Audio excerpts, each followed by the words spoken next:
Let's open up our Bibles. Turn with me to John chapter 2. We are going to read verse 11. യോഹന്നാന്റെ സുവിശേഷം 2-ാം അധ്യായം അതിൻ്റെ 11-ാം വാക്യം നമുക്ക് വായിക്കാൻ പോവുകയാണ്. John chapter 2 verses 11. Jesus did this, the first of his signs in Cana of Galilee. He revealed his glory and his disciples believed in him. യേശു ഇതിനെ അടയാളങ്ങളുടെ ആരംഭമായി ഗലീലയിലെ കാനാവിൽ വെച്ച് ചെയ്തു. തൻ്റെ മഹത്വം വെളിപ്പെടുത്തി.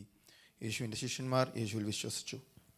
I want to greet you all in the precious name of our Lord and Savior Jesus Christ this morning. Everyone who is in the sanctuary, who may be attending the service online or maybe later listening to this message, I pray that this will be a blessing for you all. നമ്മുടെ കർത്താവ് യേശു ക്രിസ്തുവിൻ്റെ വിലയേറിയ നാമത്തിൽ ഞാൻ നിങ്ങളെ സ്നേഹവന്ദനം അറിയിക്കുന്നു. ഈ ഹാളിൽ നിന്ന് ശ്രവിക്കുന്നവരും ഓൺലൈൻ ശ്രവിക്കുന്ന എല്ലാവരെയും ഞാൻ കർത്താവ് യേശു ക്രിസ്തു നാമത്തിൽ സ്വാഗതം ചെയ്യുന്നു. Another school year is going to start for our children starting this week. I don't know whether somebody has already started, but this week, as far as I know, the school year is starting. ഈ ആഴ്ചകളിൽ പുതിയ അടുത്ത അധ്യയന വർഷം ആരംഭിക്കുകയാണല്ലോ. And times are flying. സമയം മുന്നോട്ട് പെട്ടെന്ന് വേഗത്തിൽ കടന്നു പോകുന്നു. Summer is almost over. വേനൽക്കാലം സമയം അത് തീരാറായി. Winter is close by. തണുപ്പ് സമയം നമ്മുടെ മുൻപിൽ നിൽക്കുന്നു. ഇതൊക്കെ സംഭവിക്കുമ്പോൾ ഒരു കാര്യം ഓർക്കണം. When all this happens, remember one thing. Shantha തുറമുഖത്തേക്ക് അടുക്കാനുള്ള സമയം അടുത്തുകൊണ്ടിരിക്കുക. We are getting closer to the wonderful shore. ഇന്നലേക്കാൾ ഇന്ന് ഞാൻ എൻ പ്രിയൻ നാടിനോട്. I'm closer to my beloved home compared to yesterday. എല്ലാവർക്കും അങ്ങനെ തന്നെയാണ്. For everyone it's the same. Hallelujah. Amen. ഇപ്പോഴും നാം ഇന്ന് രാവിലെ ഈ ചർച്ചിൽ കടന്നു വന്നതിന് ശേഷവും നമ്മുടെ ജീവിതത്തിൽ ദൈവം അനുവദിച്ചിരിക്കുന്ന സമയത്തിൻ്റെ ചില മണിക്കൂറുകളും കൂടെ കഴിഞ്ഞിരിക്കുക. Even today, from the time that we entered the sanctuary, some moments, some hours have passed that God has allowed in our lives. Somebody who understood it said, Lord, help us to count our days. ഇത് മനസ്സിലായവർ ഇങ്ങനെ പറഞ്ഞു, ഞങ്ങളുടെ നിമിഷങ്ങൾ, ഞങ്ങളുടെ ദിവസങ്ങൾ എണ്ണി ജീവിക്കുവാൻ എന്നെ സഹായിക്കണമേ. May the Lord help us. ദൈവം നമ്മളെ അനുഗ്രഹിക്കട്ടെ, സഹായിക്കട്ടെ. Praise God for everything He is doing in our lives. ദൈവം നമ്മുടെ ജീവിതത്തിൽ ചെയ്യുന്ന എല്ലാത്തിനെയും ഓർത്ത് ദൈവത്തെ സ്തുതിക്കുന്നു. ഞാൻ രണ്ടാമത്തെ സർവീസിൽ പ്രസംഗിക്കുമ്പോൾ ഈ ദിവസങ്ങളിൽ യോഹന്നാന്റെ സുവിശേഷത്തിൽ നിന്നാണല്ലോ സംസാരിച്ചുകൊണ്ടിരിക്കുന്നത്. When I'm preaching in the second service, I'm preaching from the Gospel according to St. John. കഴിഞ്ഞ ചില ആഴ്ചകൾ നമ്മൾ യോഹന്നാന്റെ സുവിശേഷത്തിൽ ചില കാര്യങ്ങൾ നോക്കാനിടയായി. The last couple of weeks we looked at the first chapter of the Gospel of John. ഇന്ന് നമ്മൾ ശ്രദ്ധ കേന്ദ്രീകരിക്കുന്നത് യോഹന്നാന്റെ സുവിശേഷം 2-ാം അധ്യായം 1 മുതൽ 12 വരെയുള്ള വാക്യങ്ങളിലാണ്. Today we are going to focus on John chapter 2 verses 1 to 11. ഇതൊരു ഭയങ്കര ചാലഞ്ചിങ് പോർഷനാണ്. It's a very challenging portion. എന്നെപ്പോലുള്ളവർക്ക്. For somebody like me. കാരണം നിങ്ങളെ അദ്ദേഹത്തിൽ എത്ര പ്രസംഗങ്ങൾ ഇതിനകത്തുനിന്ന് കേട്ടിട്ടുണ്ട്. കാനാവിലെ കല്യാണത്തിൽ യേശു ക്രിസ്തു വെള്ളം വീഞ്ഞാക്കിയ കഥ. Because we have listened to many messages from this portion about Jesus turning water to wine. എനിക്ക് നല്ല ഉറപ്പുണ്ട് നിങ്ങളിൽ നിന്ന് ഓരോരുത്തരോടും ചോദിക്കാമെങ്കിൽ എല്ലാം കൂടെ കൂടി ഒരു 10-25 പോയിന്റ് ഇതിനകത്ത് ഇപ്പോൾ എനിക്ക് ഉണ്ടാക്കിയെടുക്കാമെന്ന് എനിക്കറിയാം.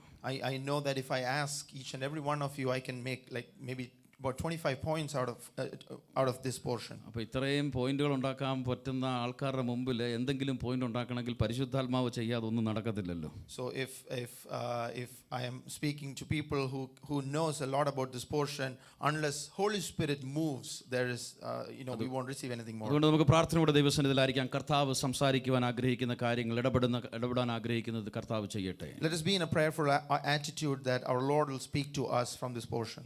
What do you do when you face crisis in life? ജീവിതത്തിൽ ഒരു പ്രശ്നം, ഒരു പ്രതിസന്ധി അഭിമുഖീകരിക്കുമ്പോൾ എങ്ങനെയാണ് നമ്മൾ പ്രതികരിക്കുന്നത്? Is Jesus the first person or the last person you approach? യേശുവിനോടാണോ നമ്മൾ ആദ്യം പോകുന്നത്, അത് യേശുവിനോട് അവസാനമാണോ ചെല്ലുന്നത്? Carefully listen to that question. When you face a crisis in your life, where do you go by default? Is that Jesus or Jesus is the last person you approach? ഒരു പ്രതിസന്ധി ജീവിതത്തിൽ ശ്രദ്ധിച്ചു കേൾക്കണം. ഒരു പ്രതിസന്ധി ജീവിതത്തിൽ അനുഭവിക്കുമ്പോൾ യേശുവിനോട് ആദ്യം ഓടിച്ചെല്ലുമോ, അത് യേശുവിനെ അവസാനം മാത്രമാണോ അന്വേഷിക്കുന്നത്? We hear a lot of testimonies where people say, We went everywhere. We lost everything. Finally, somebody told us to go to a church and pray. The pastor prayed, or the church prayed for us. Jesus delivered us. For them, they will say, Jesus was the last place where we went. ഇങ്ങനെ നമ്മൾ അനേകം സാക്ഷ്യങ്ങൾ കേട്ടിട്ടുണ്ടല്ലോ. ഞങ്ങൾ പലയിടത്തും ഓടി അന്വേഷിച്ചു, പല ഡോക്ടർമാരെയും കണ്ടു, എന്നാൽ ഇന്നൊരു വ്യക്തി ഇങ്ങനെ ഒരു സഭയിൽ പോയി പ്രാർത്ഥിക്കണമെന്ന് പറഞ്ഞു. അവിടെ ഞങ്ങൾ അവസാനം ശരണം പ്രാപിച്ചപ്പോൾ യേശു ഞങ്ങൾക്ക് സൗഖ്യം നൽകി എന്നുള്ള സാക്ഷ്യങ്ങൾ കേട്ടിട്ടുണ്ടല്ലോ. But this morning the question is, a believer, a child of God who knows Jesus, where do you go first when you are faced with a crisis in your life? എന്നാൽ ചോദ്യം ഇതാണ്, ഒരു ദൈവത്തെ അറിയുന്ന ഒരു ദൈവ പൈതൽ ആദ്യം ഓടി ചെല്ലുന്നത് എവിടെയാണ്? Some of you may say the testimony that in the early part of my Christian walk I used to go to Jesus. ചിലർ ഇങ്ങനെ പറയുമായിരിക്കും, എൻ്റെ ഈ ആത്മീയ ജീവിതത്തിന്റെ ആദ്യ നാളുകളിൽ ഞാൻ യേശുവിനോട് ആദ്യം ഓടി ചെല്ലുമായിരുന്നു. But nowadays I go to Google first.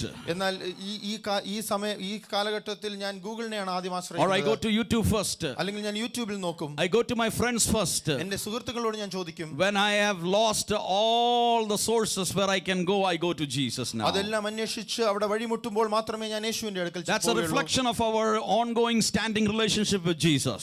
അത് നാം യേശുവുമായിട്ടുള്ള നമ്മുടെ ബന്ധത്തെ കാണിക്കുന്നു. This morning I want to tell you up front that Jesus can do miracles in your life if you submit everything at his feet. എന്നാൽ ഞാൻ ഇന്ന് പ്രഭാതത്തിൽ ഓർമ്മിപ്പിക്കട്ടെ, യേശുവിന്റെ കാൽ ചുവടുകളിൽ നാം എല്ലാം സമർപ്പിക്കുമ്പോൾ നമ്മുടെ ജീവിതത്തിൽ അത്ഭുതം പ്രവർത്തിക്കും. If you are willing to go to Jesus, Jesus can give you answers.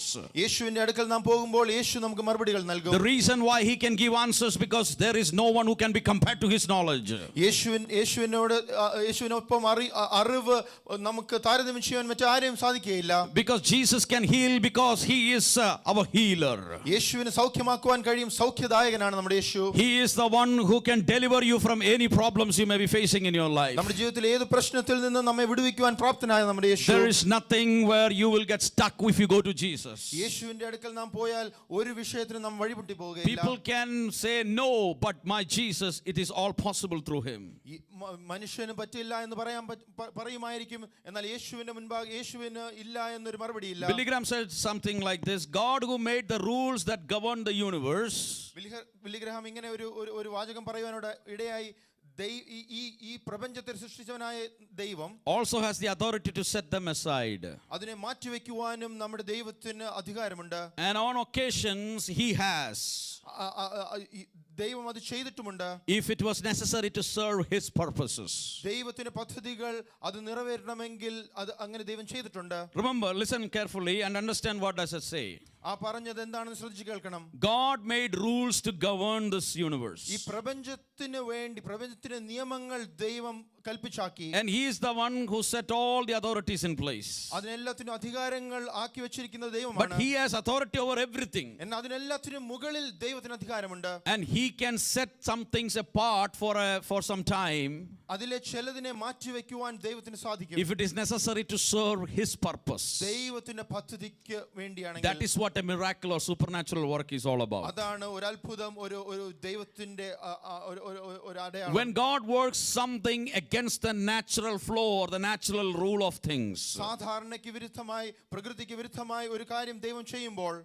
And that's why what we call as miracle or signs. അതിനെയാണല്ലോ നാം അത്ഭുതം അല്ലെങ്കിൽ അടയാളം എന്ന് പറയുന്നത്. This morning we are going to look at the first sign of Jesus Christ during his earthly ministry. യേശുവിന്റെ ഈ ലോകത്തിലായിരുന്നപ്പോഴുള്ള ആദ്യത്തെ അടയാളത്തെക്കുറിച്ച്. So Jesus started his public ministry. യേശു തന്റെ പൊതു ശുശ്രൂഷ ആരംഭിച്ചു. And he called some disciples to follow him. ശിഷ്യന്മാരെ താൻ വിളിച്ചു. Now he has the team set up. തനിക്ക് ഒരു ടീമുണ്ട് ഇപ്പോൾ. He is ready to do the ministry. തനിക്ക് ആ ശുശ്രൂഷ ചെയ്യുവാൻ താൻ And he started proclaiming about the kingdom of God. ദൈവരാജ്യത്തെക്കുറിച്ച് പ്രസംഗിച്ചു തുടങ്ങി. And now Jesus got an invitation along with his disciples. ഇവിടെ ശിഷ്യന്മാരോട് കൂടി തനിക്ക് ഒരു സ്വീകരണം ലഭിക്കുകയാണ്. In a place called as Cana of Galilee, there was a wedding going to take place. ഗലീലയിലെ കാനാവിൽ ഒരു കല്യാണം. And his mother was invited.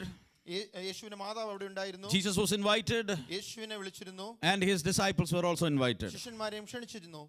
Amen. Hallelujah. So Jesus goes to wedding. യേശു ഒരു കല്യാണത്തിന് പോയി. Normally in all weddings we hear about and we pray about this incident. നാം കല്യാണങ്ങളിൽ നാം കാനാവിലെ കല്യാണത്തിലെ കുറവ് തീർത്തവനായ ദൈവമേ ഈ കല്യാണത്തിലെ കുറവെല്ലാം തീർക്കണമെന്ന്. കല്യാണത്തിന് when we pray, when we speak in marriages, we hear and listen about this. And അപ്പം ഇങ്ങനെയുള്ള പ്രാർത്ഥനകൾ നമ്മൾ പലപ്പോഴും കേൾക്കാറുണ്ട്. We hear about similar prayers. അപ്പോൾ ഈ കാനാവിലെ കല്യാണത്തിൽ യേശുവും ശിഷ്യന്മാരും അമ്മയും ഒക്കെ ഉണ്ട്, എല്ലാവരും ഉണ്ട് അവിടെ. In this wedding in Cana, the mother of Jesus, his disciples, Jesus, they all are there. ഒരു പ്രശ്നമുണ്ടായി, ഒരു പ്രതിസന്ധി, crisis. But a crisis happened. എന്താണ് പ്രതിസന്ധി നമുക്ക് എല്ലാവർക്കും അറിയാം. We all know what the problem or crisis The wine ran out. ആ വീഞ്ഞ് തീർന്നു പോയി. Wine ran out and Jesus' mother told him they don't have any wine. വീഞ്ഞ് തീർന്നു പോയി. യേശുവിന്റെ അമ്മ വന്ന് യേശുവിനോട് പറയുകയാണ് അവിടെ വീഞ്ഞ് തീർന്നു പോയെന്ന്. So before coming to what mother did, let me make a side note here. ഇവിടെ ഒരു കാര്യം ഞാൻ പറയട്ടെ. ഒത്തിരി പേര് ഇതൊരു നല്ലൊരു ആർഗ്യുമെൻ്റായിട്ട് ഉപയോഗിക്കുന്ന ഒരു കാര്യമാണ് കാനാവിലെ കല്യാണം.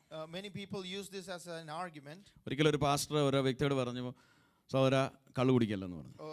A pastor once told a brother, don't drink പെട്ടെന്ന് പറഞ്ഞു കൂട്ടത്തിൽ. അപ്പം അപ്പോൾ അദ്ദേഹം പറഞ്ഞു, എന്താ പാസ്റ്ററെ, നമ്മുടെ യേശു മശിഹ പറഞ്ഞതിനേക്കാളും കൂടുതൽ പാസ്റ്റർ പറയുന്നതെല്ലാം കേൾക്കേണ്ട ആവശ്യമുണ്ടോ? So this person responded, should I listen, how can I listen to you over what Jesus did? യേശു എന്ത് ചെയ്തു? What did Jesus do? പച്ചവെള്ളം വീഞ്ഞാക്കി, നല്ല വീര്യമുള്ള വീഞ്ഞാക്കി എല്ലാവർക്കും കൊടുത്തു. He changed water into very good wine and gave to people. അപ്പോൾ അതിൽ കൂടുതൽ എന്തോ പറയാനാ? How can you respond to that? അപ്പോൾ അങ്ങനെ മദ്യപിക്കുന്നത് കുഴപ്പമില്ല എന്നൊക്കെ പറയുന്നവരുണ്ട്. And there are people who say it is okay to drink alcohol. ഒരു കാലഘട്ടം ഉണ്ടായിരുന്നു, There was a time പെന്തിക്കോസ് പള്ളിയിൽ എഴുന്നേറ്റ് നിന്നിട്ട്, in a Pentecostal church, അല്ല ഒരു പെന്തിക്കോസ് കോൺഫറൻസിൽ എഴുന്നേറ്റ് നിന്നിട്ട്, in a Pentecostal conference, മദ്യപിക്കലെന്നൊന്നും പറയേണ്ട ആവശ്യമില്ലായിരുന്നു. it was not required to അത് preach that സാധാരണ സുവിശേഷ പ്രസംഗത്തിൽ in an outside പറഞ്ഞാൽ മതിയായിരുന്നു, മദ്യപാനി സ്വർഗരാജ്യ അവകാശം അതൊക്കെ അവിടെ പറഞ്ഞാൽ മതിയായിരുന്നു. So drunkards will not inherit the kingdom of God. These were only needed to be done in an outside, in a street preaching. പക്ഷെ കാലഘട്ടം മാറിപ്പോയി. But the times have changed. അതിന്റെ പിന്നിൽ പല വിഷയങ്ങളുണ്ട്. There are many reasons for that. ഒരിക്കൽ മാതൃകയായി പിതാക്കന്മാരെടുത്ത പലതും എക്സ്ട്രീമിസം ആണെന്നും പറഞ്ഞ് തൂത്തുവാരി പുറത്ത് കളഞ്ഞുകൊണ്ട് എന്നെപ്പോലുള്ളവർ ഇന്ന് സഭകളിൽ കടന്നു വന്ന് പലതും പറയാറില്ല, കാരണം പറഞ്ഞാൽ പലർക്കും ഇഷ്ടമല്ല. There are many things which the forefathers did as examples and did that in their lives. Now they are called extreme things and are being thrown out from the church. ഒത്തിരി വിഷയങ്ങൾ ഇപ്പൊ ജനറലൈസ് ചെയ്ത് പലതും തൂത്തുവാരി പുറത്ത് കളയാറുണ്ട്. Many things are being generalized and are removed from our practices. അങ്ങനെ കേറി പിടിച്ചിരിക്കുന്ന ഒരു കാര്യമാണ് social drinking. And something which is very similar to that is social drinking. അങ്ങനെ കേറി പിടിച്ചിരിക്കുന്ന പല കാര്യങ്ങളുണ്ട്. ഇന്ന് കാനാവിലെ കല്യാണത്തിലെ വീഞ്ഞ് വെള്ളമാക്കിയ വിഷയമുണ്ട്, അവിടെ മാത്രം തൊടാം. There are many things like that in church, but let's focus on this because we are reading from that portion. ഒന്ന് രണ്ട് എക്സാമ്പിളും കൂടെ പറയാം. Let me give you a couple of other examples. Hallelujah. പണ്ട് വിശുദ്ധി എന്ന് പറയുമ്പോൾ അകത്തും പുറത്തും ഉണ്ടായിരുന്നു. In olden times when we speak about holiness, പണ്ടല്ല, ഇന്നും അങ്ങനെ തന്നെയാണ്. പണ്ടെന്ന് ഞാൻ പറയുന്ന വേർഡ് അങ്ങ് മാറ്റുന്നു, ഇന്നും അങ്ങനെ തന്നെയാണ്. Even now that's the reality. അകത്തും പുറത്തും വിശുദ്ധി വേണം.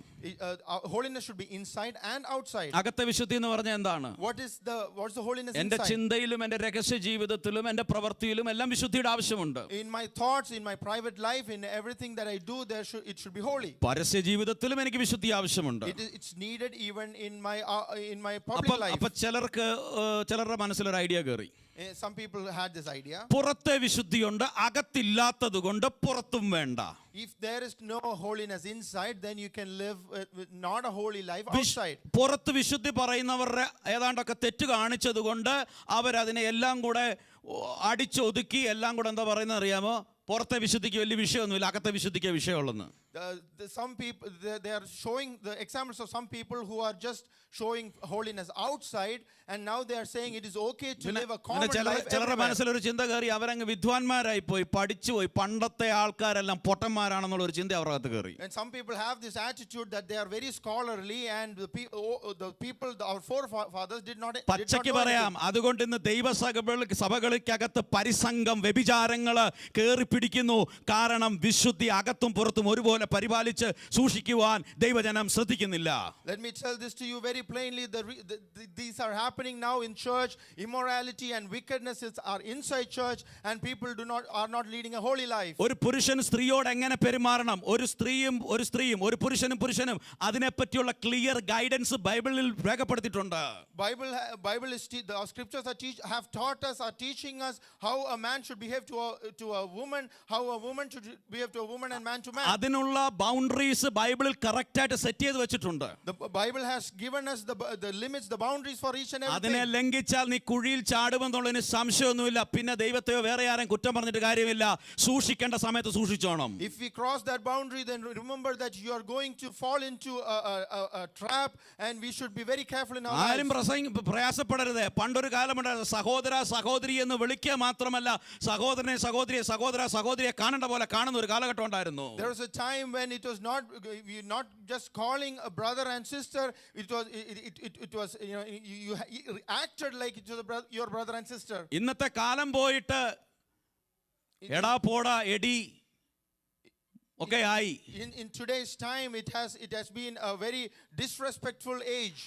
അതുകൊണ്ട് പലയിടത്തും സഹോദരന്മാരുടെ തോളത്ത് കൈവെക്കേണ്ടടുത്ത് സഹോദരന്മാരുടെ തോളത്തും സഹോദരിമാരുടെ തോളത്തും ഒക്കെ എടാ പോടാ ഒക്കെ ആയി. അതിൻ്റെതായിട്ടുള്ള മൂല്യചൂഷണങ്ങൾ ഇന്ന് ദൈവ മക്കളുടെ ഇടയിൽ സംഭവിച്ചുകൊണ്ടിരിക്കുക. In many places where a brother should put his hand around the shoulder of another brother, or a sister around a sister, it has been a brother to a sister, and the values of the church are going down. ഇനി ഒരു കാര്യം കൂടെ പറയാം. Let me say one more thing. At least ദൈവസഭയിലും സ്റ്റേജിലും ഒക്കെ നിൽക്കുമ്പോൾ ഇങ്ങനെയുള്ള വാക്കുകൾ ഉപയോഗിക്കരുത്. At least when you are in church or in the stage of a church, remember to act holy. ചെയ്തോ അവിടെ അത് ശ്രദ്ധിക്കണം. പക്ഷേ ദൈവാലയത്തിലും ദൈവസന്നിധിയിലും അങ്ങനെയുള്ള കാര്യങ്ങൾ വളരെ സൂക്ഷിക്കണം. You have to be careful even in public, but when you are in the presence of God, be extra careful. വസ്ത്രധാരണ സൂക്ഷിക്കണം. You should be careful about how you are dressing. നിന്റെ വസ്ത്രധാരണ മറ്റുള്ളൊരുത്തനെ ആകർഷിക്കുന്ന രീതിയിൽ നീ ഇട്ടിട്ട് വരരുത്. If your dress should not entice another person. ഇനി നാട്ടിൽ നിന്ന് ഒരു ഗസ്റ്റ് പാസ്റ്റർ വന്നൊന്നും പറയേണ്ട ആവശ്യമില്ല, ഞാൻ തന്നെ പറയാം. നിയോഗമുണ്ട്, അതുകൊണ്ട് പറയുകയാണ്, നീ വസ്ത്രം ധരിക്കുമ്പോൾ നീ ശ്രദ്ധിക്കണം, ഇത് വേറൊരുത്തനെ പാപത്തിലേക്ക് നയിക്കുന്ന അനുഭവമായി തീരരുത്. മറ്റുള്ളവന്റെ കണ്ണിനെ കുറ്റം പറഞ്ഞിട്ട് നീ ജീവിക്കരുത്, നീ മര്യാദയ്ക്ക് നടക്കണം. അതാണ് ദൈവവചനം പഠിപ്പിക്കുന്നത്. You should remember that when you dress, you should dress properly so that you don't cause another person to sin. Don't blame another person, but make sure that you dress up holy. അപ്പോൾ അങ്ങനെ പല കാര്യത്തിലും ശ്രദ്ധിക്കാതെ പോയാൽ അതിൻ്റെതായിട്ടുള്ള ഭവിഷ്യത്തുകൾ നാം അനുഭവിക്കേണ്ടി വരും. We will face the consequences if we are not careful in many things. പിന്നെ ആരെയും കുറ്റം പറഞ്ഞിട്ട് കാര്യമില്ല. Then we cannot blame anybody else. നമുക്ക് വരാം. ഒരു വിഷയം, കാനാവിലെ കല്യാണത്തിന്റെ വിഷയമാണല്ലോ, വെള്ളം വീഞ്ഞാക്കിയ വിഷയമാണല്ലോ ഇവിടുത്തെ വിഷയം. We are talking about we are learning from the wedding at Cana. Let's read a couple of verses from the Bible. Deuteronomy chapter 21 verses 20 and 21. Deuteronomy 21 20 and 21. ആവർത്തനം 21ന്റെ 21 വാക്യങ്ങൾ. Okay, I'm going to read that. If you have the Bibles, please turn your Bibles to that portion, read it carefully, or if it is being displayed, look in the display or whatever, please read that. And it says, and they shall say unto the elders of the city, this our son is stubborn and rebellious, he will not obey our voice, he is a glutton and a drunkard, and all the men of this city shall stone him with stones, that he dies. So shalt thou put evil away from among you, and all Israel shall hear and fear. വായിച്ചു 20-21. പിതാവിനെ അവന്റെ പട്ടണക്കാർ എല്ലാവരും അവനെ കല്ലെറിഞ്ഞു കൊല്ലണം, ഇങ്ങനെ നിങ്ങളുടെ ഇടയിൽ നിന്ന് ദോഷം നീക്കിക്കളയണം, ഇസ്രായേൽ എല്ലാം കേട്ട് ഭയപ്പെടണം. ഒരുത്തൻ മരണയോഗ്യമായ ഒരു പാപം ചെയ്തിട്ട് അവനെ കൊന്ന് ഒരു മരത്തിൽ തൂക്കിയാൽ അവന്റെ 20-21. ഞങ്ങളുടെ ഈ മകൻ ഷഠനും മത്സരിയും ഞങ്ങളുടെ വാക്ക് കേൾക്കാത്തവനും തിന്നെയും കുടിക്കുകയും ആകുന്നു എന്ന് പട്ടണത്തിലെ മൂപ്പന്മാരോട് പറയണം. പിന്നെ അവന്റെ പട്ടണക്കാർ എല്ലാവരും അവനെ കല്ലെറിഞ്ഞു കൊല്ലണം, ഇങ്ങനെ നിങ്ങളുടെ ഇടയിൽ നിന്ന് ദോഷം നീക്കിക്കളയണം. സഹസ്രവാക്യം 23-19 മുതലുള്ള വാക്യങ്ങൾ. That's correct. മകനെ കേട്ട് ജ്ഞാനം പഠിക്കുക, നിന്റെ ഹൃദയത്തെ നേർവഴിയിൽ നടത്തിക്കൊള്ളുക. നീ വീഞ്ഞ് കുടിക്കുന്നവരുടെ കൂട്ടത്തിലും മാംസഭോജന പ്രിയരുടെ ഇടയിലും ഇരിക്കരുത്. കുടിയനും അതിഭക്ഷകനും ദരിദ്രനായിത്തീരും. നിദ്രതുല്യത്വം പഴന്തുണി ഉടുത്തുമാറുമാക്കും. നിന്നെ ജനിപ്പിച്ച അപ്പന്റെ വാക്ക് കേൾക്കാം. മതി. So it says, listen my son and be wise. ഇവിടെ ഇങ്ങനെയാണ് വായിക്കുന്നത്, മകനെ കേട്ട് ജ്ഞാനം പഠിക്കാം. Read 20, okay? Don't associate with those who drink too much wine. നീ വീഞ്ഞു കുടിക്കുന്നവരുടെ കൂട്ടത്തിലും and with those who gorge themselves on meat. മാംസഭോജന പ്രിയരുടെയും ഇടയിൽ ഇരിക്കരുത്. ചിലർക്ക് ഇന്ന് കുത്തുകൊള്ളുമെന്ന് എനിക്കറിയാം. Some people will feel this in their heart. എന്നെ ബ്ലെയിം ചെയ്യല്ലേ. Don't blame me. ഓക്കെ, ഞാനല്ല, ഇത് സദൃശവാക്യത്തിലെ ഞാനൊന്നും പറഞ്ഞില്ല, ഒരു സ്റ്റേറ്റ്മെന്റ് പോലും ഞാൻ പറഞ്ഞില്ല, ബൈബിളിലെ വാക്യം വായിച്ചെന്നേ ഉള്ളൂ. I am reading from the one word of God. For the drunkard and the glutton will become poor. കുടിയനും glutton will അതിഭക്ഷകനും ദരിദ്രനായി തീരും. Okay, കണ്ണ് കാണുന്നില്ലല്ലോ. So don't associate with those who drink too much wine and those who gorge themselves on meat. Okay, you got that verse. വീഞ്ഞു കുടിക്കുന്നവരുടെ കൂട്ടത്തിലും മാംസഭോജന പ്രിയരുടെ ഇടയിലും ഇരിക്കരുത്. Now let's come to Ephesians chapter 5:18. എഫേസ്യർ ലേഖനം 5:18 വാക്യത്തിലേക്ക് നമ്മൾ ശ്രദ്ധിച്ചിരിക്കാം. And don't get drunk with wine which leads to reckless living, but be filled with the Spirit. അല്ലേ? ഒക്കെ Bible വീഞ്ഞു കുടിച്ച് വീഞ്ഞു കുടിച്ച് മത്തരാകരുത്, അതിനാൽ ദുർനടപ്പ് ഉണ്ടാകുമല്ലോ. ആത്മാവ് നിറഞ്ഞവരായി സങ്കീർത്തനങ്ങൾ. So if you don't get drunk with wine, വീഞ്ഞു കുടിച്ച് മത്തരാകരുത്. what happens if you drink? എന്ത് സംഭവിക്കും? It will lead to reckless living. ദുർനടപ്പ് ഉള്ള ഒരു ജീവിതം ഉണ്ടാകും. Okay, so there is a danger. അവിടെ ഒരു അപകടമുണ്ട്. But Bible says be filled with the Spirit. വചനം പഠിപ്പിക്കുന്നത്. Okay, one more verse, 1 Corinthians 6:10. No thieves, greedy people, drunkards, verbally abusive people or swindlers will inherit God's kingdom.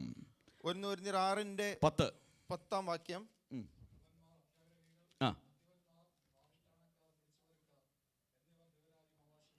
Okay, no thieves, കള്ളന്മാർ. no greedy people. അത്യാഗ്രഹികൾ. Okay, listen, greedy people. അത്യാഗ്രഹികൾ. Then drunkards, മദ്യപന്മാർ. verbally abusive people. വാവിഷ്ഠാനക്കാർ. verbally abusive people. വാക്കുകൾ കൊണ്ട് മറ്റുള്ളവരെ മുറിവേൽപ്പിക്കുന്നവർ. അങ്ങനാണോ? വാവിഷ്ഠാനക്കാർ. Okay. ചീത്ത വിളിക്കുന്നവര്, those who abuse people. And then swindlers. പിടിച്ചുപേർക്കാർ will not inherit the kingdom of God or God's kingdom. എന്നിവർ ദൈവരാജ്യം അവകാശമാക്കുകയില്ല. So Bible very clearly gives us a picture that യേശുവിനെ ചാരി കള്ളു കുടിക്കരുന്നൊക്കെ വിളിച്ച് നടക്കല്ലെന്ന്. വചനം നമുക്ക് നല്ല ബോധ്യം നൽകുന്നത് we should not lean on Jesus, not Jesus and be a drunkard. അല്ലെങ്കിൽ യേശു കാനാവിലെ കല്യാണത്തിന് വെള്ളം വീഞ്ഞാക്കിയതും പറഞ്ഞ് അതും ഡിഫെൻഡ് ചെയ്തുകൊണ്ട് നടക്കല്ലേ. കാരണം ബൈബിൾ പറയുന്നു അതെന്തോ it will lead to a ദുർനടപ്പിലേക്ക് ഇതിനെ നയിക്കും. Or don't cite what Jesus did at the wedding of Cana and lead a drunkard life. It will lead you to destruction. Praise God. Amen.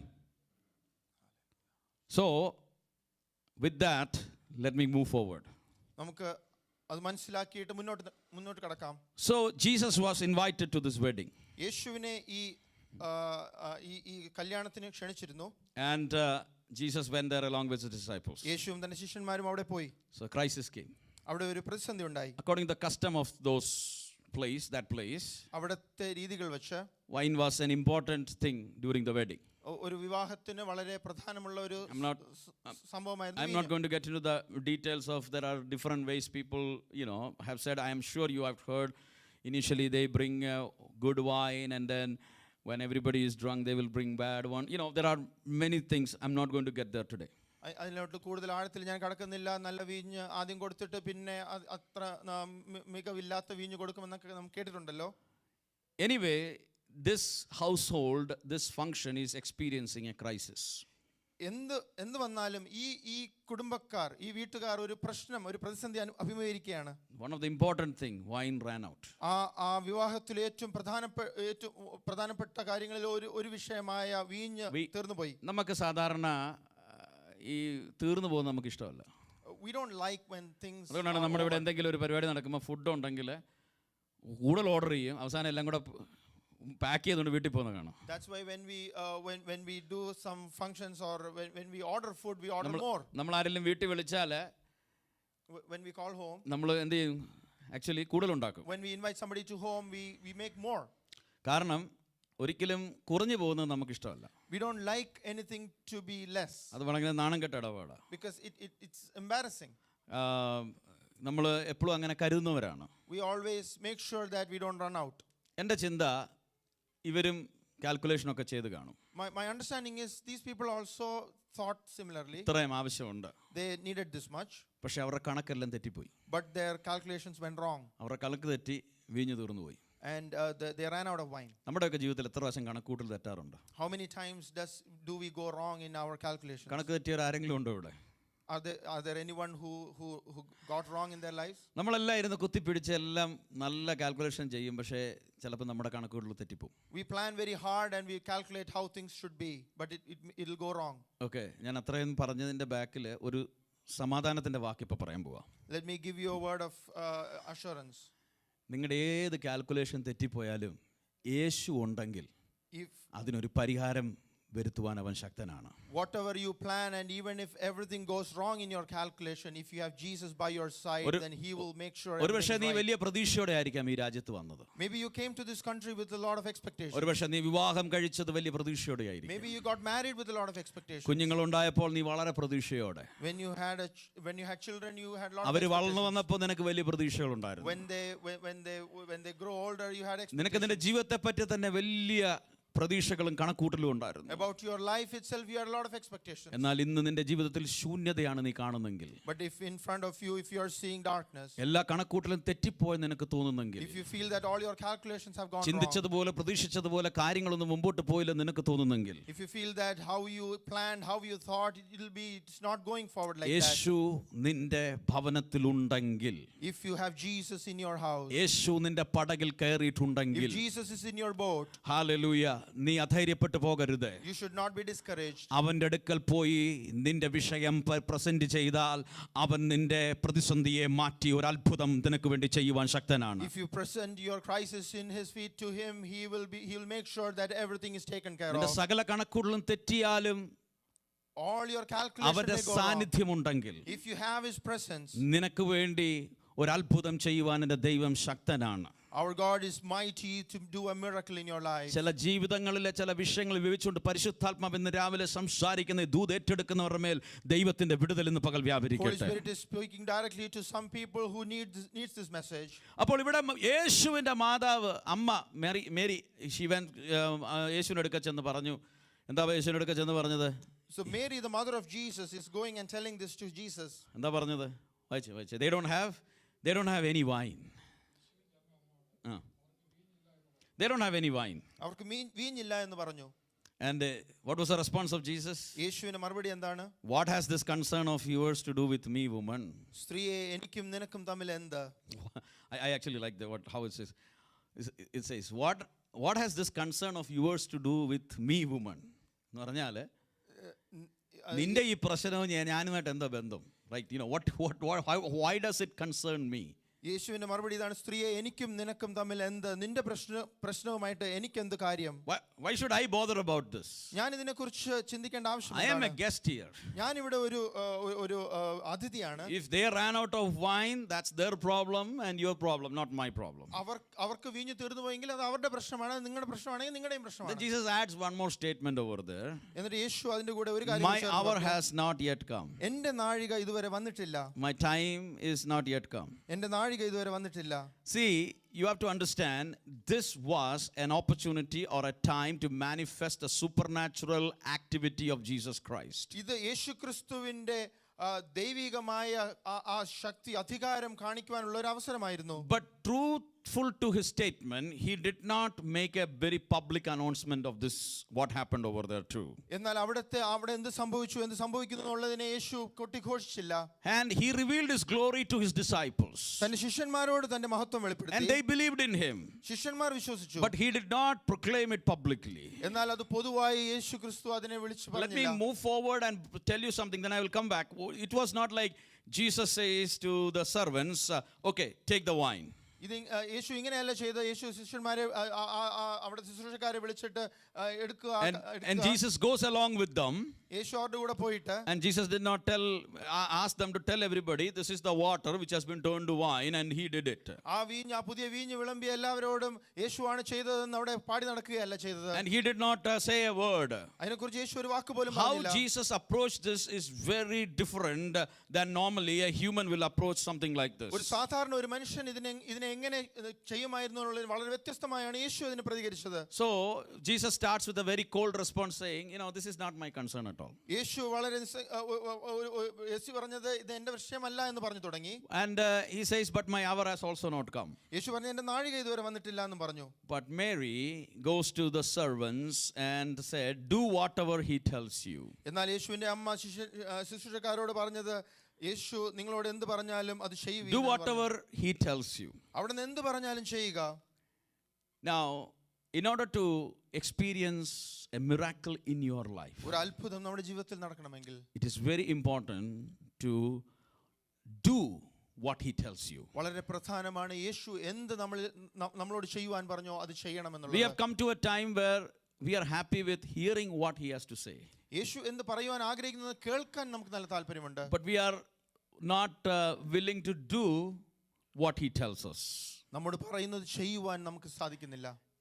These days, during my personal Bible reading, I am underlining and I am carefully noting something as I read the Bible. എൻ്റെ വ്യക്തിപരമായ വചന പഠനത്തിൽ ഞാൻ ചില കാര്യങ്ങൾ ഞാൻ വളരെ ശ്രദ്ധയോടെ എഴുതുന്നു. No, one particular thing. ഒരു വിഷയം പ്രത്യേകിച്ച്. I knew it, but I am especially looking at how many times this is mentioned in the New Testament, and through teachings of Jesus, and also through the other epistles. പുതിയ നിയമത്തിലും പ്രത്യേകിച്ച് യേശുക്രിസ്തു പഠിപ്പിച്ചതിലും മറ്റ് ലേഖനങ്ങളിലും ഈ വിഷയം എത്ര തവണ എഴുതിയിട്ടുണ്ടെന്ന് ഞാൻ വരയ്ക്കുകയാണ്. The emphasis of obedience in action over just listening. കേൾക്കുന്നതിന് ഉപരിയായി അത് ചെയ്യുവാൻ, അത് അനുസരിക്കുവാനുള്ള അതിനുള്ള പ്രത്യേകത. Recently I was reading some portion where it says, if you love God, you will obey his commandments. ഇടയ്ക്ക് ഞാൻ ഇങ്ങനെ വായിച്ചു, ദൈവത്തെ നാം സ്നേഹിക്കുന്നുവെങ്കിൽ ദൈവത്തിന്റെ കൽപ്പനകൾ അനുസരിക്കും. Yeah, if we love him, if you don't obey, you don't love him. അനുസരിക്കുന്നില്ല എങ്കിൽ സ്നേഹിക്കുന്നില്ല. Simple. അത് മനസ്സിലാക്കാൻ വളരെ എളുപ്പമാണ്. But we have taken it in a different way. നാം അതിനെ മറ്റൊരു രീതിയിലാണ് ചിന്തിക്കുന്നത്. Sometimes we think നാം ചിന്തിക്കുന്നത് coming to church is enough, സഭയിൽ വരുന്നത്, praying is enough, പ്രാർത്ഥിക്കുന്നത്, reading the Bible is enough. വചനം വായിച്ചാൽ മതി. All these things are good. ഈ കാര്യങ്ങളെല്ലാം നല്ലതാണ്. But we don't really think about the fact that God expects nothing short of an obedience. ദൈവം ഒരു അനുസരണത്തിൽ കുറഞ്ഞ ഒന്നും ദൈവം മതിയാകയില്ല എന്ന് നാം ഒരിക്കലും. Let me remind you again, Jesus said, teach them to obey or observe everything I have commanded you. ഞാൻ ഒരിക്കൽ കൂടെ ഓർമ്മിപ്പിക്കട്ടെ, യേശു പറഞ്ഞ അവസാനത്തെ ഭൂമിയിലായിരുന്നു ശിഷ്യന്മാരോട് പറഞ്ഞത്, ഞാൻ പറഞ്ഞതെല്ലാം, ഞാൻ പഠിപ്പിച്ചത് എല്ലാം പഠിപ്പിക്കുവാൻ, അത് ചെയ്യുവാൻ, അതനുസരിക്കുവാൻ അവരെ. Let's come back. Mary says to the servants, do whatever he tells you. Mariya ഇവിടെ പറയുന്നത് എന്ത് പറഞ്ഞാലും അത് ചെയ്യുക. And it says now 6 stone water jars had been set there for Jewish purification outside. These jars are there. അവിടെ അനുശേഷം ഇങ്ങനെ വായിക്കുന്ന യഹൂദന്മാരുടെ ശുദ്ധീകരണം അനുസരിച്ച് 2-3 പറ വീതം കൊള്ളുന്ന 6 കൽപാത്രം ഉണ്ടായിരുന്നു. Each contained 20 to 30 gallons of water. 2-3 പറ വീതം കൊള്ളുന്ന. So they will come and they will use it to wash the feet or hands, and then it was used for the purification. ശുദ്ധീകരണത്തിനായി ഉപയോഗിച്ചിരുന്ന വെള്ളമാണ്. Now, even though Jesus responded very coldly to his mother and he said few things, he goes and he tells them, fill the jars with water. അതിനുശേഷം യേശു അവരോട് പറയുന്നത്, ഈ കൽപാത്രങ്ങളിൽ വെള്ളം നിറയ്ക്കുവിൻ. The servants filled it to the brim. വക്കോളം അവർ നിറച്ചു. And then what happens? He said to them, now draw some out and take it to the head waiter. അതിനുശേഷം യേശു പറഞ്ഞത്, ഇപ്പോൾ കോരി വിരുന്നുവാഴിക്ക് കൊണ്ടുകൊടുക്കുവിൻ. And they did it. അവരത് ചെയ്തു. And when the head waiter tasted the water, after it had become wine, he did not know where it came from, though the servants who had drawn the water knew where it came. ഇത് എവിടെ നിന്ന് എന്ന് വെള്ളം കോരിയ ശുശ്രൂഷകരല്ലാതെ വിരുന്നുവാഴി അറിഞ്ഞില്ല. വീഞ്ഞായി തീർന്ന വെള്ളം വിരുന്നുവാഴി രുചിച്ചു നോക്കിയാറെ മണവാളിനെ വിളിച്ചു. These servants took many steps of obedience. ഈ ശുശ്രൂഷക്കാർ അനുസരണത്തിന്റെ പല ചുവടുകളും വെച്ചു. They had to take a lot of steps of obedience. അവർ അനുസരണത്തിന്റെ ചുവടുകൾ വെക്കേണ്ടത്. Remember, this is the first sign Jesus did. ഓർക്കണം, യേശുവിന്റെ ആദ്യത്തെ അടയാളമാണിത്. So far he is not popular like a miracle worker. ഒരു അത്ഭുതം ചെയ്യുന്ന ഒരു വ്യക്തിയായിട്ട് മറ്റുള്ളവർക്ക് അറിയില്ല. If this was happening after Jesus has fed 5,000 and plus people with 5 loaves of bread and 2 fish of, 2 fish, then it would have been much easier. മറ്റ് 5000 പേരെ പോഷിപ്പിച്ചതിന് ശേഷം മറ്റൊരു വലിയ അത്ഭുതത്തിന് ശേഷമോ ആയിരുന്നെങ്കിൽ ഇതനുസരിക്കാൻ എളുപ്പമായിരുന്നു. It is easier to, because you know that Jesus can do miracles. യേശുവിന് അത്ഭുതം ചെയ്യാമെന്ന് ജനത്തിന് But this is അറിയുമായിരുന്നു. the first sign, as Bible says. വചനം പറയുന്നത് ഇത് ആദ്യത്തെ അടയാളം. What was the first step of obedience from their side? ഇവരുടെ അനുസരണത്തിന്റെ ആദ്യത്തെ ചുവട് എന്തായിരുന്നു? Mary said, do whatever he tells you. Mariya പറഞ്ഞു, അവൻ എന്ത് കൽപ്പിച്ചാലും അത് The ചെയ്യുവീൻ. first thing Jesus said, fill the jars with water. അവരുടെ കൽപാത്രങ്ങളിൽ വെള്ളം നിറയ്ക്കുവീൻ എന്ന് They did പറഞ്ഞു. not question why. അവർ മറുചോദ്യം ചോദിച്ചില്ല. They just filled it. അവർ വെക്കോളം നിറച്ചു. Once they filled, അവർ നിറച്ചു there കഴിഞ്ഞപ്പോൾ was no ritual in the middle. അതിനിടയ്ക്ക് മറ്റ് കാര്യങ്ങളൊന്നും ഇല്ലായിരുന്നു. Sorry to say, today there are lot of show in the middle. ഞാൻ പറയട്ടെ, ഇന്ന് ഇതുപോലെ ഒരു സംഭവം ഉണ്ടായാൽ അതിനിടയിൽ ഒരുപാട് കാര്യങ്ങൾ അത് കാണിക്കും. Touch each brim one by one. ഒരുപാട് പ്രകടനങ്ങൾ ഉണ്ടാകും. Say a few things. അതിനുവേണ്ടി ചില കാര്യങ്ങൾ I'm പറയും. intentionally avoiding saying all those things right now. ഞാൻ ആ കാര്യങ്ങളൊന്നും ഇപ്പോൾ മനഃപൂർവ്വമായി പറയുന്നില്ല. They may, some people may shake these jars. ഇത് ഇങ്ങനെ കുലുക്കുകയോ Many things to be displayed. അവിടെ കാണിക്കുവാൻ വേണ്ടി പല കാര്യങ്ങളും ചെയ്യും. Here actually nothing like that happened. അതുപോലെ ഒന്നും ഇവിടെ സംഭവിച്ചില്ല. He did not even raise his hands. It doesn't say that Jesus did anything. യേശു അവിടെ എന്തെങ്കിലും ചെയ്തതായിട്ട് രേഖപ്പെടുത്തിയിട്ടില്ല. Once the water is filled, അവിടെ വെള്ളം നിറച്ചു കഴിഞ്ഞപ്പോൾ the next statement Jesus says, now draw some out and take it to the head waiter. യേശു അടുത്ത് പറയുന്നത് കോരി വിരുന്നു വഴിക്ക് കൊടുക്കുക. They did not ask, Lord, should we take this water which is used for purification and give to the head waiter? അവരൊരു മറുചോദ്യം ചോദിച്ചില്ല, ഈ ശുദ്ധീകരണത്തിനുള്ള വെള്ളം എടുത്ത് അവർക്ക് കൊടുക്കുന്നത് എന്തിനാണെന്ന്. And they did not probe anything. മറ്റു ചോദ്യങ്ങളൊന്നും ചോദിച്ചില്ല. See, I think giving this would have been easier had Jesus did something and then asked them. യേശു അവിടെ എന്തെങ്കിലും കാണിച്ചിട്ടാണ് കൊടുത്തിരുന്നതെങ്കിൽ അത് എളുപ്പമായിരുന്നു എന്ന് ഞാൻ ചിന്തിക്കുന്നു. If he would have done some things,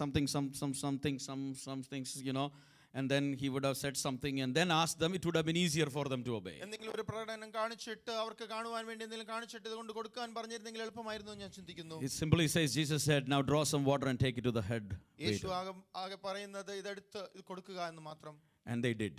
അവരത് ചെയ്തു. I like that word over there. ആ വാചകം എനിക്ക് വളരെ ഇഷ്ടപ്പെട്ടു. They did. അവരത് ചെയ്തു. They filled the water our as കൊണ്ടുപോയി per his word.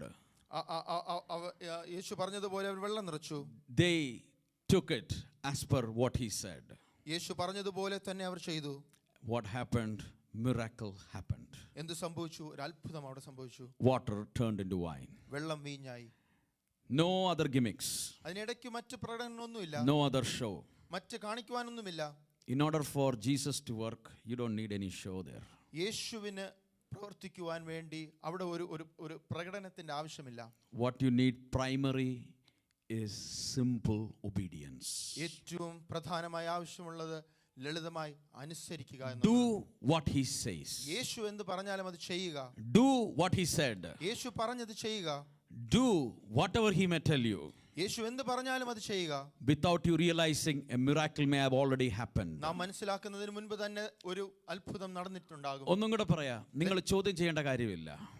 Let me say it once more. You don't have to question. നിങ്ങൾ ഒത്തിരി ലോജിക് അപ്ലൈ ചെയ്യേണ്ട ആവശ്യമില്ല. You don't have to think too hard or ഒരു apply അത്ഭുതം logic. നിന്റെ ജീവിതത്തിൽ വേണമെങ്കിൽ, If there's a miracle should happen in your നിന്റെ life, ക്രൈസിസ് സിറ്റുവേഷനിലെ ഒരു ദൈവത്തിന്റെ പ്രവൃത്തി നിനക്ക് കാണണമെങ്കിൽ, if you want to see God's work happening in your crisis, അവൻ പറയുന്നത് അനുസരിക്കുക. just obey what he says. അതാണ് ബുദ്ധിമുട്ട്. That's the difficult part. വേറെ എന്തും ചെയ്യാം. Other things can be done. പലപ്പോഴും പണ്ട് നോർത്ത് ഇന്ത്യയിൽ പല സ്ഥലങ്ങളിലും നമ്മൾ യേശുവിനെ പറ്റി സംസാരിക്കുമ്പോൾ ഒരു ചലഞ്ച് എന്താണെന്നറിയാമോ? വേറെ ഒന്നുമില്ല, ഇപ്പോഴത്തെ ചലഞ്ച് അല്ല, അന്നത്തെ challenge. Do you know there is a challenge when we talk about Jesus in North India and other places? ആൾക്കാർ ചോദിക്കും, ഇനി എന്ത് ചെയ്യണം? People will ask, what should we do next? നമ്മൾ പറയും, യേശുവിനെ സ്വന്തം രക്ഷകനായി വിശ്വസിക്കുക. So we say, യേശു മരിച്ചെന്ന് വിശ്വസിക്കുക. believe that he died അപ്പോൾ for അവരുടെ us. ചോദ്യം, എത്ര രൂപ ചെലവാകും? So their next question is, ഈ രക്ഷ ലഭിക്കുവാൻ എന്തൊക്കെ ചെയ്യണം? their response is, what should we do next? How much money should we spend? കാരണം അവർ പഠിച്ചിരിക്കുന്നത് രക്ഷയ്ക്ക് വേണ്ടി നാം എന്തൊക്കെയോ ചെയ്തേ പറ്റത്തുള്ളൂ. Because they have learned that we should do something to gain salvation. സൗജന്യമായി ലഭിക്കുന്ന ഈ രക്ഷയെ പറ്റി പറയുമ്പോൾ പലപ്പോഴും ആൾക്കാർക്ക് ഗ്രഹിക്കുവാൻ കഴിയത്തില്ല. When we say about this free gift of salvation, people are not able to understand. ഇന്ന് പകൽ ഒരിക്കൽ കൂടെ ഓർമ്മിപ്പിക്കുന്നു, നിനക്കൊരു വിടുതൽ ആവശ്യമുണ്ടോ? നിന്റെ ജീവിതത്തിൽ പ്രധാനമായ ആവശ്യം മറ്റൊന്നുമല്ല, അവൻ പറയുന്ന അനുസരിക്കുക. Do you need a deliverance in your life? All you have to do is obey what he says. 10 പേര് കൂട്ടം കൂടി ഇരുന്നിട്ട് വിടുതൽ പറയുമ്പോഴല്ല വിടുതൽ നടക്കുന്നത്, നീ അനുസരിക്കാൻ തുടങ്ങുമ്പോൾ അതിന്റെ ജീവിതത്തിൽ വിടുതൽ തുടങ്ങുന്നത്. The deliverance happens not when people gather together and claim that there is a deliverance, but when you obey, there will be deliverance in your life. ഇന്ന് എന്താണ് ദൈവസാന്നിധ്യം പലയിടത്തും ഇല്ലാതെ പോകുന്നത്? Why is that the presence of God is not seeing in places? ഒരു തലമുറ എഴുന്നേറ്റിരിക്കുക, There is a generation which അധരം കൊണ്ട് അവനെ സ്തുതിക്കുന്നു, it is praising with the ഹൃദയം കൊണ്ട് വളരെ ദൂരെ വസിക്കുന്നു. but in heart they are very far away from Jesus. കല്ലുപോലുള്ള നമ്മൾ ഇന്ന് പാടിയെന്ന് തോന്നുന്നു, കല്ലുപോലുള്ള എല്ലാ ഉളങ്ങളെയും ഇന്ന് മെഴുകു പോലെ ഒരുക്കണമേ. So they have the hearts of stone. ഞാനൊരു കാര്യം ചോദിച്ചോട്ടെ, Let me ask you, ഇന്ന് ആ പാട്ട് പാടിയപ്പോൾ when we sang this എത്ര song, പേര് ഉള്ളിൽ നിന്ന് പറഞ്ഞു, how many people said from there, കർത്താവേ പലപ്പോഴും കല്ലുപോലെ ആയി പോവുക, Lord, my heart is sometimes like stone. എൻ്റെ ഇതിനെ എൻ്റെ ഈ ഹൃദയത്തെ ഒന്ന് ഉരുക്കണേ. Please melt my heart. Hallelujah. ഞാൻ ചിന്തിക്കുന്നത് എന്താണെന്നറിയാമോ? This is what I think. ഈ പുള്ളിക്കാരൻ്റെ ഹൃദയം ഒന്ന് ഉരുക്കേണ്ട ആവശ്യമുണ്ട്. The brother sitting next to me, his heart should be changed. പുള്ളി ചിന്തിക്കുന്നത് എൻ്റെ ഹൃദയം അതിനാ പ്രശ്നം. He'll think that my heart has a problem. പക്ഷെ എവിടെ വിടുതൽ ആരംഭിക്കുകയെന്ന് അറിയാമോ? Do you know where the deliverance happens? നമ്മൾ പറയാം, കർത്താവേ എൻ്റെ ഹൃദയം ഒന്ന് ഉരുകേണ്ട ആവശ്യമുണ്ട്. When my heart needs to melt, it should melt. എൻ്റെ സഹോദരങ്ങളുടെയോ എൻ്റെ ഭാര്യയുടെയോ ഭർത്താവിൻ്റെയോ കുഞ്ഞുങ്ങളുടെയോ ഒക്കെ ഹൃദയം ഉരുകുന്നതിന് മുമ്പ്, അല്ലെങ്കിൽ അവിടെ ഒരു രൂപാന്തരം സംഭവിക്കുന്നത്, കർത്താവേ എൻ്റെ ഹൃദയം വളരെ അകന്ന് കഠിനപ്പെട്ടിരിക്കുക. Not before my brothers, the other people, other believers, but my heart, it should be changed. It should be changed. പാട്ടുണ്ട്, കൊട്ടുണ്ട്, എല്ലാം ഉണ്ട് കർത്താവേ, എങ്കിലും എവിടെയോ അകൽച്ചയുണ്ട് കർത്താവേ. There is song, there is praise everywhere, but there is a distance somewhere. അതുകൊണ്ടാണ് കർത്താവേ അങ്ങ് പറയുന്നത് അതുപോലെ അനുസരിക്കാൻ എനിക്ക് കഴിയുന്നില്ല. That is why, Lord, I am not able to obey exactly what you are saying. പലതും ഉണ്ട് കർത്താവേ, പല ഷോയുണ്ട്, പക്ഷേ കർത്താവേ യഥാർത്ഥത്തിൽ എവിടെയോ ഒരു വിടവ് സംഭവിച്ചിട്ടുണ്ട് കർത്താവേ. There are many things externally, but there is a gap somewhere. ഇന്ന് പകൽ അൺകണ്ടീഷണലായിട്ട് അവനെ അനുസരിക്കാമെങ്കിൽ നീ ചിന്തിക്കുന്നതിൻ്റെ അപ്പുറത്ത് ദൈവം നിനക്ക് വേണ്ടി ഒരു അത്ഭുതം ചെയ്യുവാൻ ശക്തനാണ്. If you can obey God unconditionally, then he can work beyond our imagination. How Jesus resolves your crisis or your problem may be absolutely beyond what you expect. യേശു നമ്മുടെ പ്രതിസന്ധിയെ എങ്ങനെ അതിന് പ്രശ്നം പരിഹരിക്കുന്നു എന്നുള്ളതിന് നമ്മുടെ ചിന്തയ്ക്ക് അകലമായിരിക്കും. His patterns may be totally different than the patterns we have learned in the past. നാം ചിന്തിച്ചു വെച്ചിരിക്കുന്ന കാര്യങ്ങൾക്ക് ഉപരിയായിട്ടായിരിക്കും യേശു അതിനെ It may be totally different. വ്യത്യസ്തമായിരിക്കും. But remember, ഓർക്കണം, obedience will lead you to ultimately seeing the glory of God. അനുസരണം എപ്പോഴും ദൈവത്തിന്റെ മഹത്വം അത് കാണുവാൻ. There is no shortcut to this. അതിനൊരു കുറുക്ക് വഴിയില്ല. There is no shortcut. ഒരു കുറുക്ക് വഴിയുമില്ല. Many times we love to have shortcuts. നമുക്ക് എപ്പോഴും ഒരു പെട്ടെന്ന് I wish there was shortcut.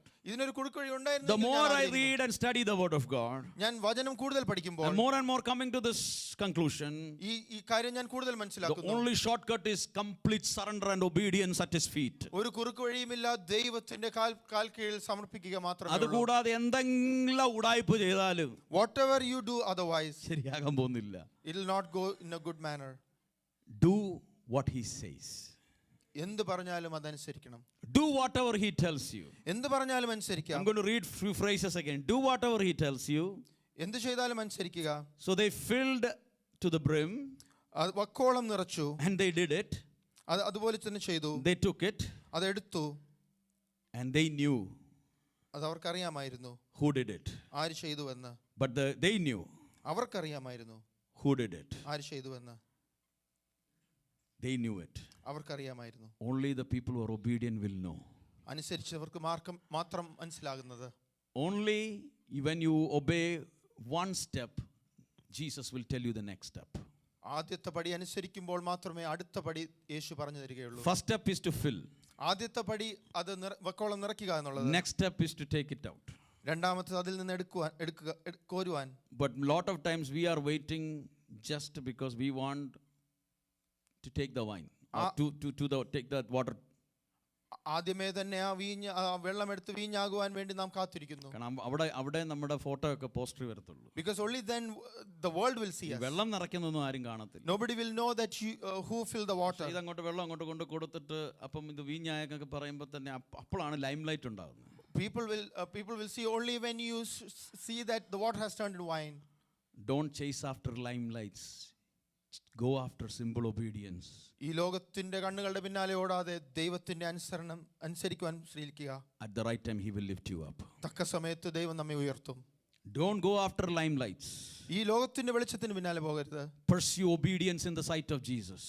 യേശുവിന്റെ കണ്ണുകളിൽ അനുസരണം നാം പിൻപറ്റണം. Nobody will appreciate you, nobody will say anything when you are filling the water in the jars. ആ വെള്ളം നിറയ്ക്കുമ്പോഴോ മറ്റു കാര്യങ്ങൾ ചെയ്യുമ്പോഴോ ലോകം നിങ്ങളെ അറിഞ്ഞില്ല എന്ന് Nobody will say anything. ആരും ഒന്നും പറഞ്ഞില്ല എന്ന് വരും. But if you are doing it as a obedience to Jesus, എന്നാൽ യേശുവിനോടുള്ള അനുസരണത്തിൽ അത് ചെയ്താൽ, hallelujah, you will get a revelation that who is this Jesus. ആരാണ് യേശു എന്നുള്ള വെളിപ്പാട് അപ്പോൾ ലഭിക്കും. They understood he turns water into wine. അവർക്ക് മനസ്സിലായി യേശു വെള്ളം വീഞ്ഞാക്കുന്ന ദൈവമാണ്. Miracle of transformation is a dramatic and a drastic experience. ഒരു രൂപാന്തരത്തിന്റെ അത്ഭുതം അത് വളരെ അത്ഭുതകരമായ വിഷയമാണ്. Water turning into wine was a dramatic experience, a drastic experience. ഒരു വെള്ളം വീഞ്ഞാകുക എന്നുള്ളത് വളരെ ഡ്രാമാറ്റിക് ആയിട്ടുള്ള കാര്യമായിരുന്നു. Let me tell you, miracle of transformation is a dramatic drastic experience. ഒരു രൂപാന്തരത്തിന്റെ ഒരു അത്ഭുതം അത് വളരെ ഡ്രാമാറ്റിക് ആയിട്ടുള്ള എക്സ്പീരിയൻസ് ആണ്. Something more beautiful and something more powerful than water turning into wine exists in the word of God. ഈ വചനത്തിൽ വെള്ളം വീഞ്ഞാകുന്നതിനേക്കാൾ വളരെ നല്ലതായ ഒരു വിഷയമുണ്ട്. If you believe with me, you can say an amen to that. It is the transforming power of Holy Spirit which changes a sinner to a saint. പരിശുദ്ധാത്മാവിന്റെ രൂപാന്തരപ്പെടുത്തുന്ന ശക്തിയാണത് ഒരു പാപിയെ ഒരു ദൈവ പൈതലാക്കുന്നത്. A sinner turned into a saint by the transforming power of Jesus Christ. ഒരു പാപിയെ ദൈവ പൈതലാക്കുന്ന ആ രൂപാന്തരത്തിന്റെ ശക്തി. It is a drastic and a dynamic experience. അത് വളരെ വ്യത്യസ്തമായ ഒരു അനുഭവമാണ്. It doesn't stop the day you took baptism. അത് സ്നാനപ്പെട്ട ആ ദിവസം തീരുന്നതല്ല. It continues and continues. അത് മുന്നോട്ട് നീങ്ങിക്കൊണ്ടിരിക്കുന്നു. That is a process of sanctification. അത് വിശുദ്ധീകരിക്കപ്പെടുന്ന അനുഭവമാണ്. As it says in Romans chapter, we have been transformed. We are in Corinthians it says we have been changed. We have been transformed. But it talks about it's an experience of transformation in Romans chapter 12. റോമർ ലേഖനം 12-ാം അധ്യായത്തിൽ നാം വായിക്കുന്നല്ലോ ആ രൂപാന്തരപ്പെടുന്ന ശക്തി. It is being transforming us. നമ്മെ രൂപാന്തരപ്പെടുത്തിക്കൊണ്ടിരിക്കുന്നു. If water can be changed to wine, വെള്ളം വീഞ്ഞാകുവാൻ സാധിക്കുമെങ്കിൽ Jesus can change any sinner യേശുവിനെ ഏത് പാപിയെയും into a saint. ഒരു വിശുദ്ധനാക്കുവാൻ സാധിക്കും. That's the power which is in the blood of Jesus. യേശുവിന്റെ രക്തത്തിന്റെ ശക്തി അതാണ്. That's the power which is in the name of Jesus. യേശുവിന്റെ നാമത്തിന്റെ ശക്തി അതാണ്. This morning when you forsake all unwanted things, നമുക്ക് മാറ്റിവെക്കേണ്ട കാര്യങ്ങളെല്ലാം നാം മാറ്റിവെക്കുമ്പോൾ, and when you come to Jesus, യേശുവിന്റെ അടുക്കൽ വരുമ്പോൾ, he will do a miracle in your life. ഒരു അത്ഭുതം നമ്മുടെ ജീവിതത്തിൽ He will bring a transformation in your life. ഒരു രൂപാന്തരം നമ്മുടെ ജീവിതത്തിൽ ചെയ്യും. Because കാരണം a human being getting transformed is bigger than water turning into wine. ഒരു മനുഷ്യൻ രൂപാന്തരം പ്രാപിക്കുന്നത് വെള്ളം വീഞ്ഞാകുന്നതിനേക്കാളും മനോഹരമായ ഒരു വസ്തുതയാണ്. Let me tell you, in the sight of my Lord, transformation of a human heart is way bigger and better than water turning into wine. നമ്മുടെ കർത്താവിന്റെ കണ്ണുകളിൽ ഒരു പാപി രൂപാന്തരപ്പെടുന്നത് മറ്റേതൊരു വിഷയത്തെക്കാളും ഏറ്റവും നല്ലതായിരിക്കും. Sometimes we wonder and we are really thanking, oh thank you Lord Jesus because you turned water into wine. പലപ്പോഴും നാം വെള്ളം വീഞ്ഞാക്കി ആ സ്ഥലത്ത് തന്നെ നിന്ന് ദൈവത്തെ സ്തുതിച്ചുകൊണ്ടിരിക്കുന്നു. No, why sometimes we say, oh water you changed into wine. നാം പറയുന്നു കർത്താവേ അങ്ങ് വെള്ളത്തിനെ വീഞ്ഞാക്കി. Let me tell you something greater than that. അതിനേക്കാൾ ഉപരിയായി ഞാൻ ഒരു കാര്യം പറയട്ടെ. I will tell you like this. ഞാൻ ഇങ്ങനെ പറയും. To me water turning into wine is great thing, but greater thing is Jesus transformed a sinner like me and he made me his child. വെള്ളം വീഞ്ഞാക്കിയത് നല്ല ഒരു വലിയ കാര്യം തന്നെയാണ്. എന്നാലും പാപിയായ എന്നെ രൂപാന്തരപ്പെടുത്തി അവിടുത്തെ പൈതലാക്കി. വെള്ളം വീഞ്ഞാക്കിയതിനെ സന്തോഷിക്കാം, പക്ഷെ അതിനേക്കാൾ എത്ര പേര് ഇന്ന് പകൽ സന്തോഷിക്കും? കാരണം നിന്റെ പാപിയായിരുന്നു നിന്നെ ദൈവം വിശുദ്ധനാക്കി മാറ്റി. We can be happy about water turning into wine, but how many of you will be happy that God has turned you from a sinner into a child of God? ദൈവം തന്ന രൂപാന്തരത്തിനായി എത്ര പേർക്ക് സ്തോത്രം പറയാൻ പറ്റും? How many of you can thank God for the transformation? എത്ര പേര് പറയും കർത്താവേ നീ എന്നെ മാറ്റിമറിച്ചല്ലോ അതിനായി ഞാൻ അങ്ങേ സ്തോത്രം Lord, you have transformed me. ഇന്നും ദൈവമേ നീ എന്നെ രൂപാന്തരപ്പെടുത്തിക്കൊണ്ടിരിക്കുന്നു. Lord, you are transforming me even today. ഇന്ന് രാവിലെ ഇന്ന് രണ്ട് പ്രസംഗം, രണ്ടാമത്തെ പ്രസംഗം ഞാൻ കൺക്ലൂഡ് ചെയ്യാൻ പോവാ. I'm going to conclude the second ഈ message രണ്ട് today. സന്ദേശത്തിൽ കൂടെ ദൈവത്തിന്റെ ആത്മാവ് എന്നെ രൂപാന്തരപ്പെടുത്തിക്കൊണ്ടിരിക്കുകയായിരുന്നു. God has been transforming me through these messages. ആ ട്രാൻസ്ഫോമിംഗ് പവർ ഇന്നും നിന്ന് പോയിട്ടില്ല. അത് ഇന്നും അശുദ്ധി നമ്മളെ വിശുദ്ധിയിലേക്ക് വിളിച്ചു മാറ്റുന്നതാണ്. The transforming power has not ceased in today's world. It is calling us from the impurity to pure. അത് ഇന്നും നമ്മളെ രൂപാന്തരപ്പെടുത്തുന്നു. That is still continuing to പക്ഷേ transform us. പ്രശ്നം ഒന്നേ ഉള്ളൂ. But the thing is only one thing that you should നമ്മൾ remember. അനുസരിക്കാൻ പലപ്പോഴും റെഡിയല്ല. We should be ready to ഒരു obey. രൂപാന്തരത്തിന് വേണ്ടി നമ്മൾ ഒരുക്കമില്ല. We are not ready for the transformation. എന്നാൽ നമ്മൾ രൂപാന്തരത്തിന് വേണ്ടി സമർപ്പിക്കുമ്പോൾ, But when we submit ourselves for the അവൻ പറയുന്ന transformation, അനുസരിക്കുമ്പോൾ, when we obey His words, കളയേണ്ടതിനെ കളയുമ്പോൾ, when we forsake things to be ചേർത്ത് forsaken, പിടിക്കേണ്ടതിനെ ചേർത്ത് പിടിക്കുമ്പോൾ, when we gather things that should be taken അകത്തും into, പുറത്തും ഒരുപോലെ വിശുദ്ധിക്ക് നാം പ്രാധാന്യം കൊടുക്കുമ്പോൾ, when we are holy inside and outside, നമ്മുടെ ജീവിതത്തിൽ തീരുമാനങ്ങൾ എടുക്കുമ്പോൾ, when we take the right decisions in our ഒരു lives, ഗാർബേജ് എന്റെ സിസ്റ്റത്തിൽ കേറ്റാൻ ഞാൻ അനുവദിക്കത്തില്ലെന്ന് നീ തീരുമാനമെടുക്കുമ്പോൾ, when we decide that I will not allow any garbage to come into my life, നീ നിന്റെ നോട്ടവും നിന്റെ പ്രവൃത്തിയും നിന്റെ സംസാരമെല്ലാം നീ സൂക്ഷിക്കാൻ തുടങ്ങുമ്പോൾ, when we start guarding your eyes, your thoughts and your heart, ഒരു മനുഷ്യനും ഗുണിച്ച് എടുക്കാൻ പറ്റാത്ത ഒരു സംഭവമാണ് പരിശുദ്ധാത്മാവിന്റെ കൃപയാൽ നിന്റെ ഉള്ളിൽ നടക്കാൻ പോകുന്ന രൂപാന്തരം. a man cannot calculate or decide this, but the transformation of the Holy Spirit is going to happen in your heart. Do not forget, we are still in the presence of sin while we are in this world. മറന്നു പോകരുത്, നാം പാപത്തിൽ ഈ ലോകത്തിൽ നാം പാപത്തിന്റെ അതിൽ തന്നെയാണ് ആയിരിക്കുന്നത്. We are in the presence of sin. Sin is all around. നമ്മുടെ ചുറ്റും പാപമുണ്ട്. As a child of God, we don't find pleasure in sin, but sin is all lurking around. ഒരു ദൈവ പൈതൽ പാപത്തിന്റെ പിന്നാലെ ഓടുകയല്ല, എന്നാൽ പാപം നമ്മുടെ ചുറ്റുമുണ്ട്. But if you have to navigate this, ഈ ലോകത്തിലൂടെ നാം കടന്നു we have to പോകണമെങ്കിൽ rely upon the guidance and the presence of Holy Spirit in our life. പരിശുദ്ധാത്മാവിന്റെ നിയന്ത്രണത്തിൽ അതിന്റെ We കാവലിൽ have to നാം repent ആയിരിക്കണം. again and again in our life. നമ്മുടെ ജീവിതത്തിൽ നാം മനസ്താപം ഉണ്ടായി തന്നെ മുന്നോട്ട് നീങ്ങണം. We have to confess whatever is unwanted in our life. മാനസാന്തരപ്പെട്ട് നാം ഏറ്റുപറഞ്ഞ് മുന്നോട്ട് നീങ്ങണം. And when we do that, നാം അത് ചെയ്യുമ്പോൾ we will experience a transformation. നമ്മുടെ ജീവിതത്തിൽ രൂപാന്തരം നാം Let me come back. അനുഭവിക്കും. The water turned into wine. വെള്ളം വീഞ്ഞായി. But what happened is Jesus did this, the first of his signs in Cana of Galilee. He revealed his glory and his disciples believed in him. യേശു ഇതിനെ അടയാളങ്ങളുടെ ആരംഭമായി ഗലീലയിൽ കാനാവിൽ വെച്ച് ചെയ്തു. തന്റെ മഹത്വം വെളിപ്പെടുത്തി.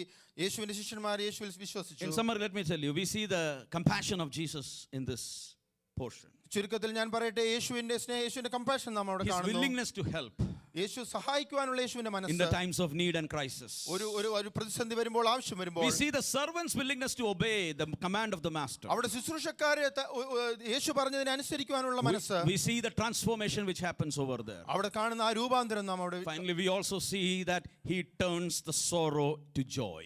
അവിടെ ഒരു വിഷമ സന്ദർഭത്തെ ആനന്ദമായി സന്തോഷമായി മാറ്റുന്നു. I'm thinking like, the people in that household who are responsible, they might have told Mary, we just ran out of wine. We don't know. We are going to be made fun of by people. It's going to be not good. ആ വീട്ടുകാർ വളരെ വിഷമത്തോടെ ചിലപ്പോൾ ഇങ്ങനെ പറഞ്ഞു കാണും, മറിയേ ഞങ്ങൾ ഇവിടെ ഒരു പ്രയാസത്തിലായിരിക്കുന്നു, വീഞ്ഞു തീർന്നു പോയി, മറ്റുള്ളവർ ഞങ്ങളെ കളിയാക്കും. We ran out of wine. വീഞ്ഞു തീർന്നു പോയി. If somebody asks what is going to happen, ആരെങ്കിലും ചോദിച്ചാൽ എന്ത് പറയും? അവർ വളരെ ലജ്ജിച്ചു പോകുമോ എന്ന് ചിന്തിച്ച സ്ഥാനത്ത് they are in a position where they thought that they are going to be embarrassed. എൻ്റെ യേശു അവരുടെ ദുഃഖത്തെ സന്തോഷമാക്കി മാറ്റി. And they changed their sorrows into gladness. ഇന്ന് പകലും Even today, എൻ്റെ യേശു കരുണാമയനാണ്.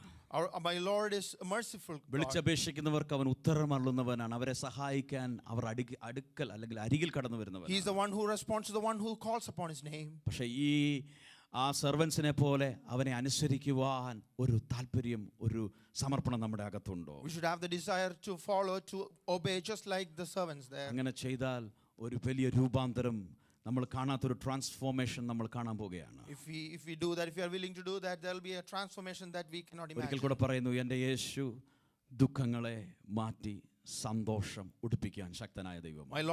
My Lord has the power to change sorrows into dancing and joy. This is the first sign which Jesus did. ഇത് യേശു ചെയ്ത ആദ്യത്തെ അടയാളമാണ്. നമുക്ക് ഒത്തിരി കാര്യങ്ങൾ പറയാം ഇതിനകത്തുനിന്ന്. There are many things that we can learn from. ഞാൻ ആദ്യം പറഞ്ഞല്ലോ ആൾക്കാർ ഇതിനെ എന്തിനു ഉപയോഗിക്കുന്നതെന്ന്. I already mentioned why people are using this parable. അതൊന്നുമല്ല അതിന്റെ correct reason. That's not the reason. യേശു തന്റെ മഹത്വം വെളിപ്പെടുത്തി. Jesus revealed his glory. ശിഷ്യന്മാർ വിശ്വസിച്ചു. His disciples believed him. ഇന്ന് പകല് today morning.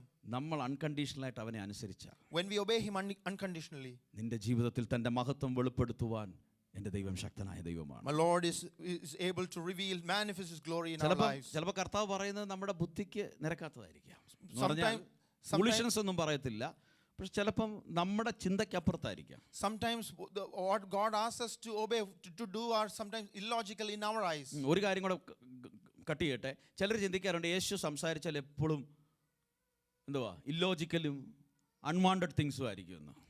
Sometimes people interpret this as whenever Jesus speaks, tells you something to do, it's always illogical, always things which are difficult. ഒരിക്കലും ഒരു ചെറുപ്പക്കാരന് ഒരു 10-65 വയസ്സുള്ള ഒരാളോട് പറയുക, once a young person is responding to a 65-year-old, മകനെ നീ ദൈവത്തിൻ്റെ ഉദ്ദേശങ്ങളെ ചെയ്തില്ല മകനെ എന്നൊക്കെ പറഞ്ഞ് കുറെ ഇങ്ങനെ സംസാരിക്കുക, അങ്ങ് ദൂത് പറയുന്ന പോലെ. So this young person is talking to this elderly person, son, you have not done what God has asked you to do. കേട്ടു നിന്ന് അപ്പച്ചൻ കുറെ സമയം കേട്ടു.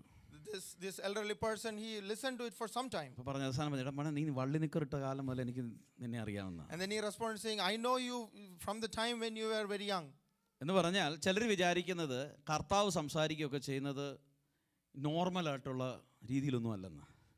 Many people think that God does not talk to you in a normal way. ചിലപ്പോൾ അങ്ങനെ ആയിരിക്കാം. Maybe it's like പക്ഷെ അതൊരു പാറ്റേൺ ആയിട്ടൊന്നും എടുക്കല്ലേ. We should not consider that as a pattern. ആൾക്കാർ അറ്റൻഷൻ കിട്ടാൻ വേണ്ടി അങ്ങനെ ഒന്നും ചെയ്യേണ്ട ആവശ്യമില്ല. You don't have to do anything unnatural to get people's attention.